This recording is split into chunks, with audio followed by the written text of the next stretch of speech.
Okay, so let me give you two more examples, but this time you will notice that the denominators are different. So how are we going to add or subtract rational expressions that have different denominators? Like in number 5, 2 over 3x minus 1 over x.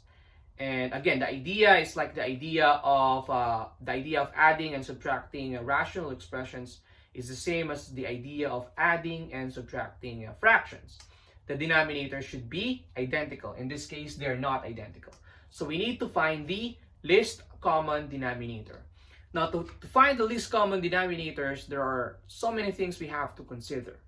Okay, like in this case, for some of you, you can easily determine the GCF, or sorry, the LCD of these two rational expressions. But for some of you, maybe you will definitely have a hard time figuring out how to make the denominators the same. So my approach here will be multiply the denominators. So you just need to multiply them. What you will do here is you cross multiply. You multiply this, okay?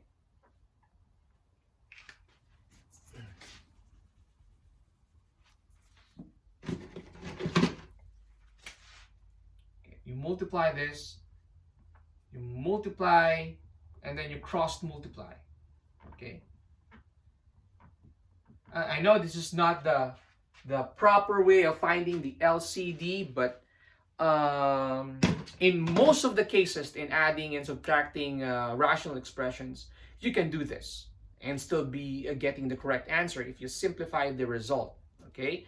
The idea here is for you to be able to understand one procedure only. Okay, because there's so many things to consider in finding the LCD of these two rational expressions. So multiply the denominators and then you cross multiply. But when you multiply the denominators, don't combine them. What I mean by that is when you multiply 3x times x, the result is 3x squared. So when you multiply them in adding and subtracting rational expressions, what you will do is just put them side by side like this. Okay, like that. So don't just multiply them and combine them.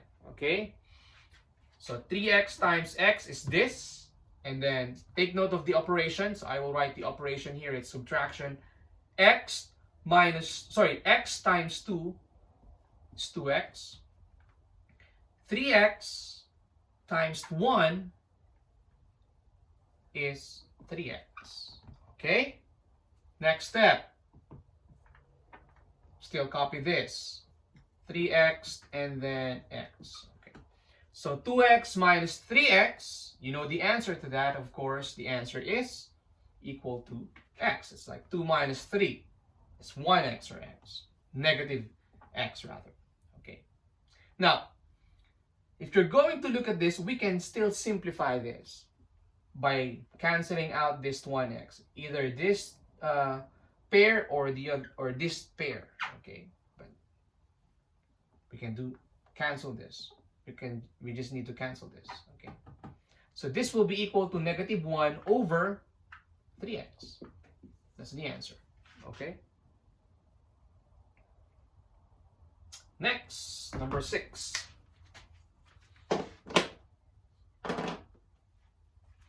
So again, the denominators are different.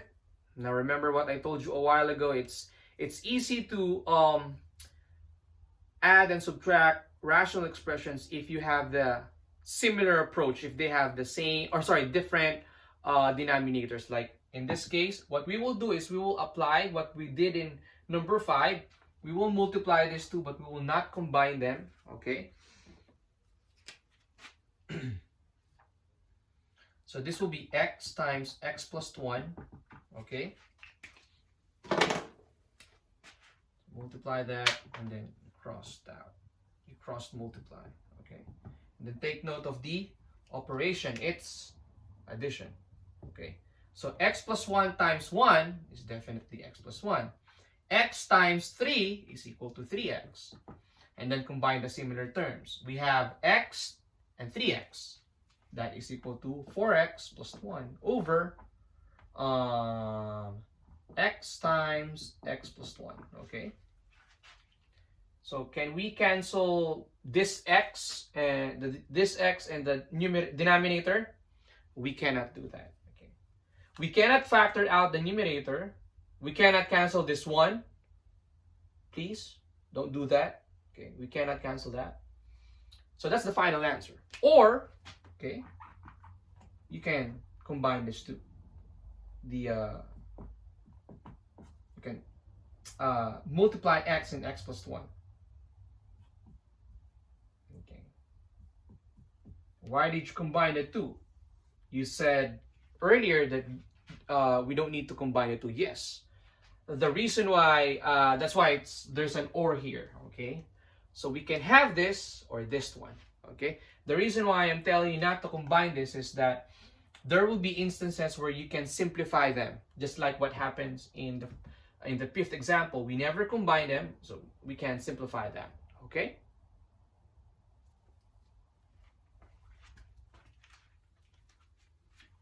Okay, so let me give you two more examples. These are the last two examples in today's lesson. In number 7, we have identical denominators, so we can just copy that. X squared plus 3x minus 10. And then perform the operation in the numerator. We have x minus 2. Okay, now look at this. If you're going to look at the our denominator here, we can simplify that. Okay.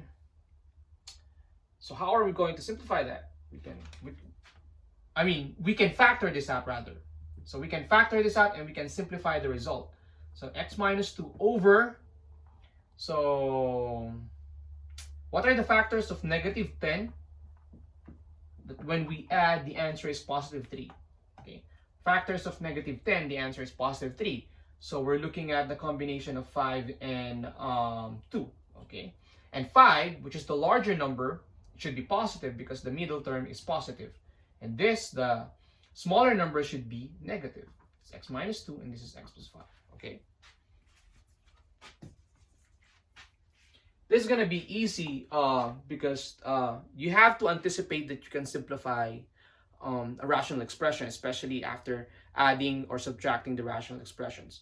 So this numerator can help you anticipate the factors. So if I'm going to factor x squared plus 3x minus 10, there should be an x minus 2 in the denominator.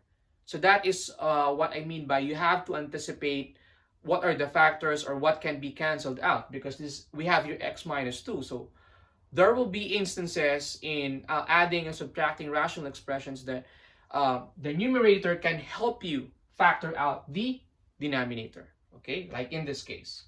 So we can cancel x minus 2 equals 1 over x plus 5. That will be the answer. There's the last problem. Example. Okay.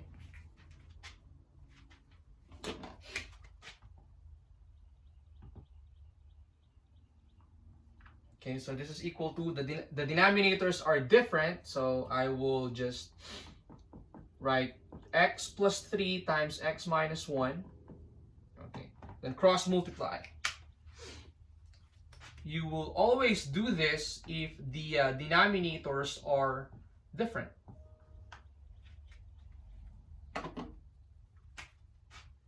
So x minus 1 times 1 is definitely x minus 1. X plus 3 times 1 is x plus 3. Okay. And then combine the similar terms. We have x and x.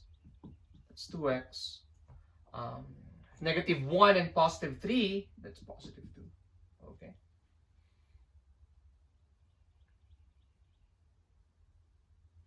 Over, okay, x plus 3 times x minus 1. So this is our final answer, or you can multiply that using the FOIL method.